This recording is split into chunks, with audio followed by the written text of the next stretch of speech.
প্রতিবাদী যুবক এখানে কিভাবে জন্ম নেব?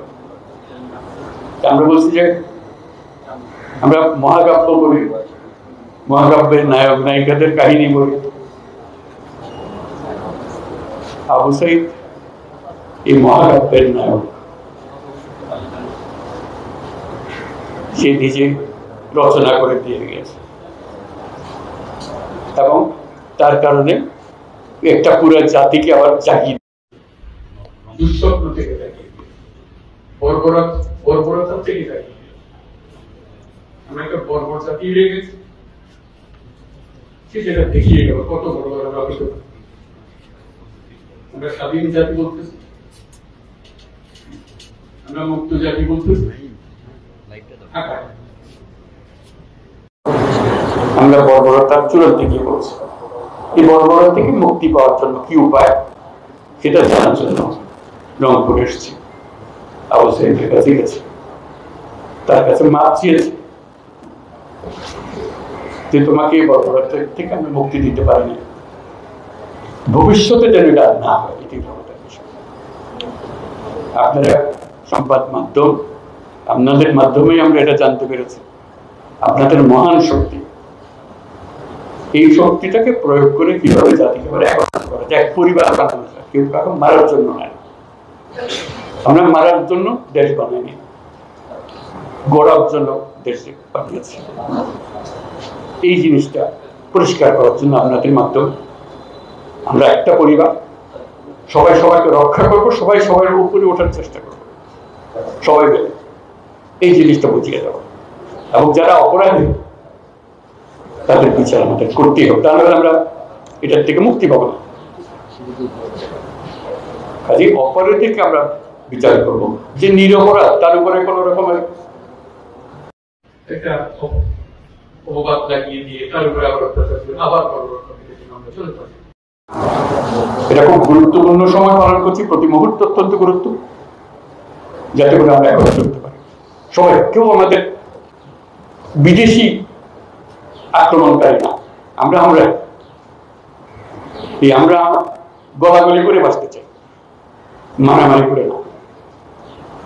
সেই জিনিসটা সবাই জানান দেওয়া, আপনারা এটাকে উৎসাহিত করেন যে আমরা এখন যে যার মত আছে, যেভাবে আছে, ভাই ভাই ভাই বোন কত রকমের ঝগড়া হয়, ভাই বোনের সম্পর্ক নষ্ট হয় কেন? এটাকে আপনারা চারদিকে বলেন আমরা একই পরিবার, সে হিন্দু হোক, মুসলমান হোক, বৌদ্ধ হোক, খ্রিস্টান হোক। এখন শুনছি বৌদ্ধ, খ্রিস্টান, হিন্দু এটা নিয়ে আবার মারামারি করতেছে। কে তার বিরুদ্ধে লাগতে পারে?